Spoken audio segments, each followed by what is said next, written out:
CLC का system बहुत ज़्यादा सपोर्टिव है, तो आपको कोई भी किसी भी तरह की कोई भी दिक्कत आती नहीं है, सब कुछ बहुत ही स्मूथ वे में चलता है। मेरा नाम ओजल राव है और मैं रेवाड़ी हरियाणा से हूँ। मैंने सीएलसी को मार्च 2022 में ज्वाइन किया था जब मैं 12th क्लास में थी, और फिर मैंने 1 साल टारगेट कोर्स में सीएलसी में स्पेंड किया। सीएलसी के बारे में आपको कैसे पता चला था और कैसे आपने प्लान किया सीएलसी आने का?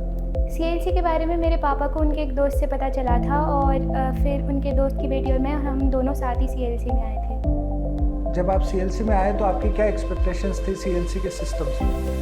सीएलसी के सिस्टम से मेरी एक्सपेक्टेशंस, मैं कभी पहले कोचिंग में गई नहीं थी, तो मेरे लिए सब कुछ बहुत नया था। बट सीएलसी का सिस्टम बहुत ज़्यादा सपोर्टिव है, तो आपको कोई भी किसी भी तरह की कोई भी दिक्कत आती नहीं है, सब कुछ बहुत ही स्मूथ वे में चलता है।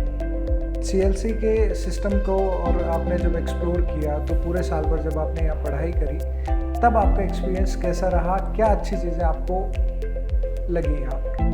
सीएलसी के सिस्टम में सब चीज़ें बहुत अच्छी है, सब लोग बहुत कोऑपरेटिव होते हैं। आपको कोई भी दिक्कत होती है तो उसका इंस्टेंटली सॉल्यूशन हो जाता है। और सबसे अच्छी चीज़ यहाँ का नाइट कैंप है। जैसे मुझे रूम पे पढ़ने में थोड़ा आलस आने लग जाता था और उतना लॉन्ग सीटिंग आवर्स नहीं हो पाते थे, बट कैंप में बहुत अच्छे से हम लोग पढ़ सकते हैं। सब लोग बाकी सब लोग पढ़ते रहते, तो उससे भी मतलब इंटरनल मोटिवेशन होता है कि सब पढ़ रहे तो हमें भी पढ़ना चाहिए।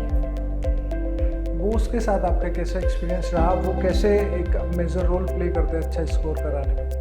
मेरा जो स्कोर है उसका सबसे बड़ा योगदान बॉस का ही है, क्योंकि पिछले साल मेरा स्कोर बॉर्डर लाइन रह गया था जिस पे अच्छा कॉलेज नहीं मिलता। तो बॉस ने एक बार सख्ती से कहा था कि वापस आ जाओ, तो मैं वापस आ गई, और वो बहुत बेनिफिशियल रहा क्योंकि उसकी वजह से ही इस साल मेरा स्कोर अच्छा बन रहा है। सीएलसी में जो आपकी हॉस्टल लाइफ है और जो यहाँ का एनवायरनमेंट है उसके बारे में आप क्या बताना चाहेंगे? मैं सीएलसी में कलाम हॉस्टल में रही थी और हॉस्टल का एक्सपीरियंस बहुत अच्छा रहा। हमारी वार्डन मैम भी बहुत अच्छी थी, तो किसी तरह की कोई दिक्कत होती नहीं थी। जो प्रेशर होता है अच्छा स्कोर करने का, या हॉस्टल में जब आप रहते हैं घर वालों से दूर, तो उस दौरान जो प्रेशर क्रिएट होता है उसको आप कैसे हैंडल करते हैं? और इसमें असेंबली का कितना रोल रहता है? इसमें असेंबली का सबसे बड़ा रोल तो ये है कि हमारे यहाँ पे हर रोज़ हनुमान चालीसा होती थी, तो हनुमान चालीसा के रेसिटेशन से अंदर से अच्छा मतलब पॉजिटिव एनर्जी आती है। और प्रेशर कम करने में सबसे बड़ा रोल हमारा जो फ्रेंड सर्कल है उसका होता है। मतलब जिनके साथ आप रूम में रहते हो या जो आपके दोस्त हैं, वो सब लोग काफ़ी कोऑपरेटिव हो, तो आप उनसे डिस्कस कर सकते हो, तो उस तरह से प्रेशर कम हो जाता है। एग्ज़ाम में अच्छा स्कोर करने के लिए ज़रूरी है कि आप सारे क्वेश्चंस अटेम्प्ट करें, तो उसकी स्पीड और एक्यूरेसी की तैयारी आप कैसे करते हैं सीएलसी में? हमारा सीएलसी में फरवरी में बायो कैंप शुरू हुआ था, और फरवरी से लेके और हमारा लास्ट टेस्ट 3 मई को था, तब तक हमारे ऑलमोस्ट 16,000 क्वेश्चंस हो गए थे, जो कि बहुत लार्ज नंबर ऑफ़ क्वेश्चंस है। तो उनसे हमारे पास स्पीड तो बहुत अच्छे से बनी जाती है, क्योंकि जब आप इतने सारे टेस्ट, इतने सारे क्वेश्चंस कर चुके होते हो, तो स्पीड की कोई दिक्कत होती नहीं है। पेपर टाइम से पहले आराम से हो जाता है। और एक्यूरेसी, क्योंकि हमने इतने सारे test proper NEET oriented pattern में दिए हैं और वो टाइम बाउंड मैनर में ही कंप्लीट करने होते थे, तो इसीलिए एक्यूरेसी भी अच्छी रहती है। एग्ज़ाम से जस्ट पहले आपको सीएलसी में मैनेजमेंट या फैकल्टीज़ कैसे मोटिवेट करती हैं अच्छा स्कोर करने के लिए और अच्छे तरीके से एग्ज़ाम में अटेम्प्ट करने के लिए? सब लोग हमें हर टेस्ट के बाद में साहिल सर क्लास में आते थे, और बॉस भी हमेशा हमें कैंप के बाद में बाहर मिल जाते थे। तो वो सब लोग हमेशा मोटिवेटेड ही रखते हैं हम लोगों को, हमसे पॉजिटिव बात करते हैं हमेशा, तो इसीलिए सब अच्छा ही होता है। साहिल सर ने जो मैराथन शुरू करा टेस्ट में, उसका कितना इम्पैक्ट रहा? मैराथन बहुत ज़्यादा बेनिफिशियल रहा, क्योंकि लास्ट के टाइम पे सब लोग यूँ सोचते रहते कि क्या पढ़ा जाए क्या नहीं पढ़ा जाए, तो और उस वजह से फिर काफ़ी कंफ्यूजन हो जाता है और हम लोग समझ नहीं पाते कि क्या किया जाना चाहिए।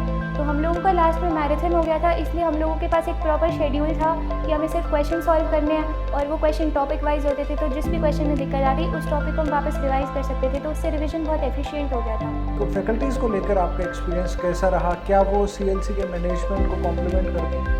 जी बिल्कुल करती है। सीएलसी की फैकल्टी बहुत अच्छी है, और मतलब बहुत ही अच्छे हमें नोट्स वगैरह प्रोवाइड किए जाते हैं। जो क्लास में पढ़ाया जाता है वही पेपर में आता है, उससे बाहर कुछ भी नहीं आता।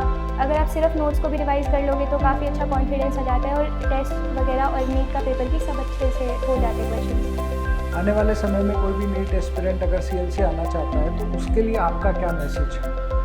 मैं सिर्फ यही कहना चाहूँगी कि अगर आप एक बार सीएलसी में आ गए तो आपको फिर और कुछ सोचने की ज़रूरत नहीं है। जो सीएलसी बोलती है सिर्फ वैसा ही करना है, और उससे सब सही से हो जाता है। सिस्टम को सिर्फ फॉलो करना है और खुद का ज़्यादा दिमाग लगाने की ज़रूरत नहीं है। आपका नीट 2024 में एक्सपेक्टेड स्कोर क्या है? मेरा नीट 2024 का एक्सपेक्टेड स्कोर 7 से बनता है।